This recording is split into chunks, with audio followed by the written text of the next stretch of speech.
All right, dude, I'm about to do something crazy. Yeah, I got this little Abyssal needle, yeah. and I only have 79 runecrafting. He gonna make the biggest pouch. I'm about to make the big pouch. It's difficult, but you eventually craft a strange, kind of gross, fleshy container. Uh, Guardians of the Rift has just received some pretty nice quality of life updates. The one I'm most jazzed about as a player currently under level 85 runecrafting is that I can actually make use of this Abyssal needle now.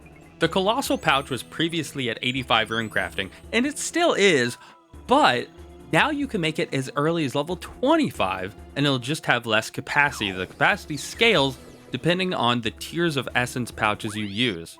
Here on the Old School website, they actually have listed out nice and neat for everybody the way the current pouches are set up. At level 1, you can get a small pouch, which actually can hold 3, but they write it out as 2 because you effectively get 2 extra because the pouch obviously takes up an inventory slot. So after that, following that same method, you get 7, then 15, then 26, and then finally at 85, your Colossal pouch would have had 39 extra essence. With the updated method, you now go 2, 7, 7. If you want to have the upgraded one, that's when you can get the Colossal pouch. Then 15, 15 with the upgraded, 26, and then 26 with the upgraded. So the main thing you're saving on is you actually have some inventory space and you don't have to click as much. And then of course at 85, you still get the big old 39 extra essence. So does this change everything? No, it's a quality of life update, guys. Come on. And also, that's just talking about runecrafting. We didn't even talk about the Guardians of the Rift specific stuff. So, one of the biggest things, I think, is the minigame scales depending on the number of players now. Why is that cool? Well, it means you can enter in the middle of the game. You don't have to just stand outside and watch from, like, the window. See, this guy gets it. Look at him. There are still some people standing outside, though, for some reason. There's also 2 really big things that I think improve the quality of life for your actual sessions you're going to be playing here.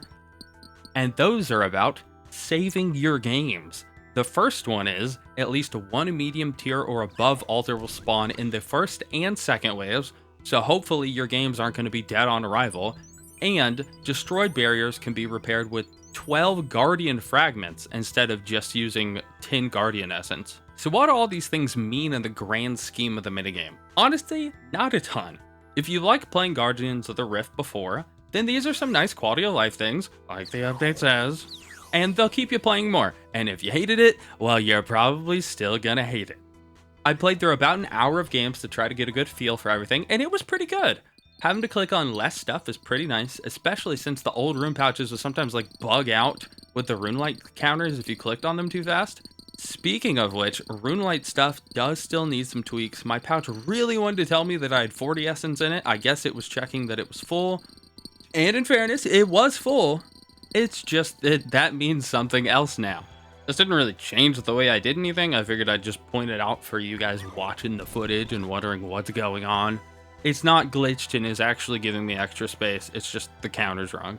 But overall, I had a pretty good time playing through Guardians of the Rift with these updates. I think I got about 50k runecrafting XP in that hour as well. So, and then after the game, I of course had to go snag some rewards, which they just so happened to have made some adjustments to. Just like they did with Wintertodd, you can now do big searches to pull up to 5 rewards at once. And some of those rewards have changed. Specifically, Abyssal Pearls roll between 14 and 16 instead of 10 to 20. So you'll be getting a lot closer to this 15 average that they are really focused on. I don't know why they didn't just do 15 instead of 14, 15, 16, but whatever, man. You have that RNG. Also, you can apparently buy searches for 25 Abyssal Pearls. I guess this is if you just get really unlucky on the pet, but I hope I get really lucky in getting you to subscribe to my YouTube channel. I'm going to be posting a lot of Leagues 5 stuff, so make sure to get subscribed for that, and let me know what regions you guys are looking at picking in the comments. And I hope to see you in the next video. Until then, take care. Goodbye.